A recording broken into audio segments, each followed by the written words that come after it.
Hey there guys, just a quickie today. So a lot of you have noticed that I've gotten a bit leaner lately, and I've had tons of questions from people asking how that happened and how they can get more defined abs. Well, actually it happened partly by accident. It happened partly because my wife and I started eating dinner with our daughter, as she's old enough now. That meant we started eating more healthily, and I decided I couldn't be bothered with cooking additional courses and sides for myself. Lockdown also meant I couldn't grab snacks whilst out, and if we ran out of things like protein bars, I had to wait until the next weekly shop. And I kind of went with this because we were in lockdown, and that meant I didn't have access to the heavy bench pressing or squatting I was used to. So it made sense for me to focus a bit less on pure strength and a bit more on calisthenics and mobility, things like that. Calisthenics benefits from being a bit lighter. And yeah, I enjoyed the way the leaner physique felt, so I leaned into it. I pretty much ate what my wife ate, a slim 5'4" woman, and added some protein shake on top of that, and that's gonna do it. In my video titled Why You Aren't Losing Weight / Building Muscle, I described that calculating your active metabolic rate is a very inefficient way to work out your calorie burn. This is why counting calories doesn't work for everyone, but it remains the best starting point for most people. So if you want to get leaner, just calculate your current calorie burn, the AMR, and then aim to eat around 200 to 500 calories less than that per day. You can find AMR calculators online. If you want an even easier strategy, and if your weight has been roughly consistent over the last few months, simply cut some big things out of your regular diet. No maths necessary. If you aren't gaining or losing weight, it means you're roughly eating your caloric demand. Eat a bit less, problem solved. As for where to lose those calories, you'd be surprised what cutting butter, sugar, a bit of milk, etc. out of your diet can achieve. Likewise, use less oil in your cooking, etc. Or use the strategy I outlined in my book Super Functional Training and eat low-calorie meals for breakfast and lunch so that you can safely enjoy yourself at dinner. Dinner tends to be the most social meal, and that means we like to really enjoy it, so this method works really well for me. The other key to ripped abs though is to train your core properly. A lot of people will tell you that getting great abs is only about diet, and this just isn't true. While losing fat will mean that your abs look more visible through your midsection, the truth is that you also need to make them stronger so that they push through more. Don't believe me? Try contracting your abs and looking in the mirror. You'll see that they look better. That's because you flattened your stomach by tightening your transverse abdomini and protruded your six-pack by flexing your rectus abdomini. Get stronger and your abs will look closer to this all the time. This will also improve your posture.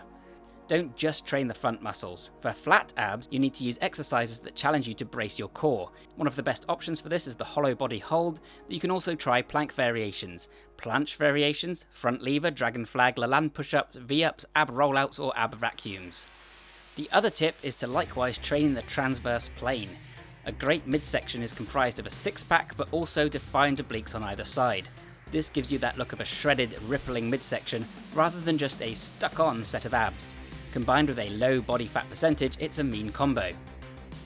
Some great options for this include pile-off presses, med ball throws, heavy bag work, cable punch-outs, one-armed push-ups, lizard crawls, and briefcase carries. Oh, and when you do train your rectus abdomini, make sure you're actually targeting the right area. Many people will actually engage their hip flexors rather than their abs when doing sit-ups or crunches. Same with leg raises. Remember, your abs are used to pull your upper body towards your lower body. Focus on crunching the core, rolling it forwards, not folding at the waist. I've been doing a lot more of this kind of training lately, and that's played a big role in giving me more defined abs. Ultimately, form follows function. Train for performance and your looks will take care of themselves. Something else I've been doing a whole lot more of since lockdown is walking. Seeing as my wife and daughter weren't able to go to their usual classes together during the day, we've been walking as a family in the evenings, which has been something really nice to come out of all this. Walking is a fantastic way of burning more calories throughout the day in a very low intensity manner. And in fact, if you want to improve your general fitness, one of the best things you can do is to add more extremely low intensity cardio to your routine. We're not supposed to be either going full out all the time or completely static. We're supposed to be gently moving constantly.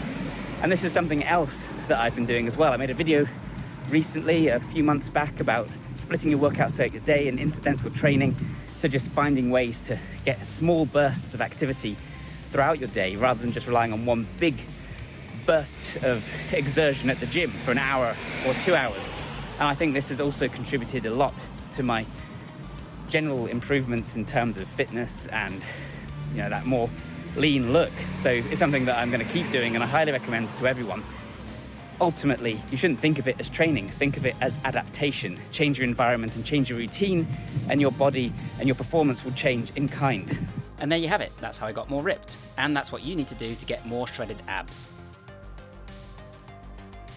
Hope you found this useful and interesting. Let me know how you train your midsection in the comments down below and what you'd like to hear about next. Give this video a like and share it around if you enjoyed it, that helps me out immensely. And of course, subscribe for much more like this. I've got lots more exciting stuff on the way. And if you want to learn more about training for function first and improving your general performance, you'll probably enjoy my ebook and training program, Super Functional Training. You can find a link to that in the description down below, and there's a discount on right now whilst we're all in lockdown, or some of us are anyways. Thanks a ton for watching this one, and bye for now. So a few people had asked why I haven't been doing these on-camera talking segments for a while. Okay, one person asked. The reason obviously was that my hair was so awful that I just couldn't do it. But I'm coming back from the hairdressers now, and I'm feeling a lot more like myself. So, hi!